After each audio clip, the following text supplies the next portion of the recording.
মমতা বন্দ্যোপাধ্যায় দীর্ঘদিনের সঙ্গে চন্দ্রিমাদি একটা সময় দেখা যেত 21শে জুলাই এর আগের দিন মমতা বন্দ্যোপাধ্যায় যেতেন ওখানে নির্দিষ্ট জায়গায় এবং আপনারাও সঙ্গে থাকতেন।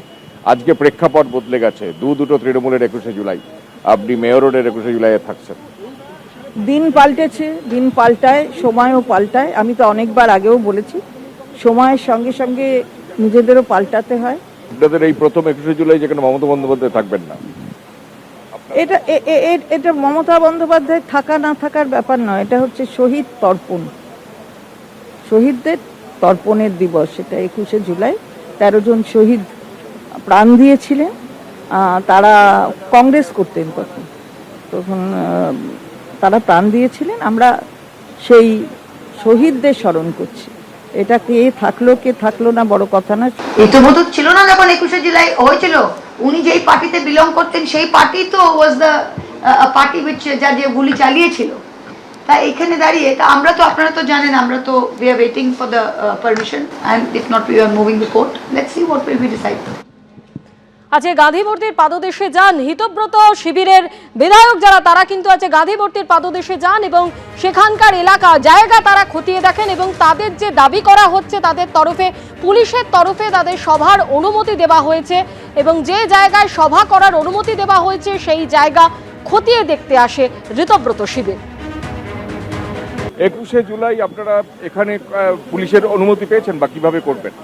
আমরা পুলিশের অনুমতি পেয়েছি। পুলিশ আমাদেরকে বলেছে যে মানুষের অসুবিধে না করে, রাস্তা বন্ধ না করে প্রোগ্রাম করার জন্য। সেই কারণে আমরা এই জায়গাটা বেছে নিয়েছি। এবারে তো কার্যত 21শে জুলাই তৃণমূলের তরফে দুটো হবে, মানে কালীঘাট তৃণমূল এবং আপনাদের তৃণমূল। সেটা আমরা জানি না। আমরা 21শে জুলাই আমরা বরাবর করে এসেছি, মানে প্রথম দিন থেকে 1993 সাল থেকে করে আসছি। তো সুতরাং আমরা আগামী দিনেও করব, আগামী 21শে জুলাইও করবো একইভাবে। সুতরাং এই বিষয়ে কোনো কে আর কে কি করলো না করলো আমরা এটা নিয়ে ভাবছি। আমরা যেভাবে এর আগেও হতো আমরা একই রকমভাবেই করব। আমাদের কেবলমাত্র কিছু সরকারের কিছু নিষেধাজ্ঞা আছে, যে জনসাধারণের রাস্তা টাস্তা আটকে করা যাবে না। আবার হাইকোর্টও বিভিন্ন সময় বারবার বলছে যে মানুষের চলাফেরার অসুবিধা করে কোনো জায়গাতে মিটিং করা যাবে না। আমরা এই কথাগুলো মাথায় রেখে জায়গাটা সিলেক্ট করেছি এখানটায়, এবং আমরা এই জায়গাতেই ডায়াস করে এখানটায় মিটিংয়ের যে অ্যারেঞ্জমেন্ট, এই অ্যারেঞ্জমেন্টটা আমরা করে দিচ্ছি। অনুমতি পেয়েছেন?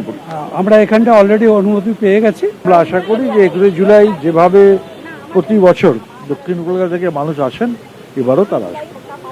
মমতা বন্দ্যোপাধ্যায় যে 21শে জুলাই পালন করবে সেখানে যাবেন না? দেখুন, ইনাম তো বলা যায় না যাবে না, এই বলার হিম্মত আমার নেই। তবে এটা বলতে পারি সংখ্যাটা আমাদের দিকে বেশি হবে। গান্ধী মূর্তির পাদদেশে করা তো অ্যাপ্রোপ্রিয়েট জায়গায়। তিনি তো সব আন্দোলন, হয়তো শহীদ স্মৃতি তর্পণ, বিভিন্ন জেলা থেকে আসবে, শহীদরা আসবেন, সঠিকভাবে তর্পণ করা হবে এটা বলতে পারি। এবারে শহীদ পরিবারের লোকরা আসবে, তাদেরকে তার তর্পণটা ঠিক হবে। 21শে জুলাই মাঝে যেই কারণে 21শে জুলাই সেইভাবে করে 21শে জুলাই হতো না, তার থেকে বিচ্যুতি ঘটে গেছিল। শহীদ পরিবারদেরকে দেখা যেত না, দেখা যেত সেলিব্রিটিদের। কিন্তু আমরা 21শে জুলাইটা শহীদ তর্পণেই করব। এবিপি আনন্দ এগিয়ে থাকে, এগিয়ে রাখে।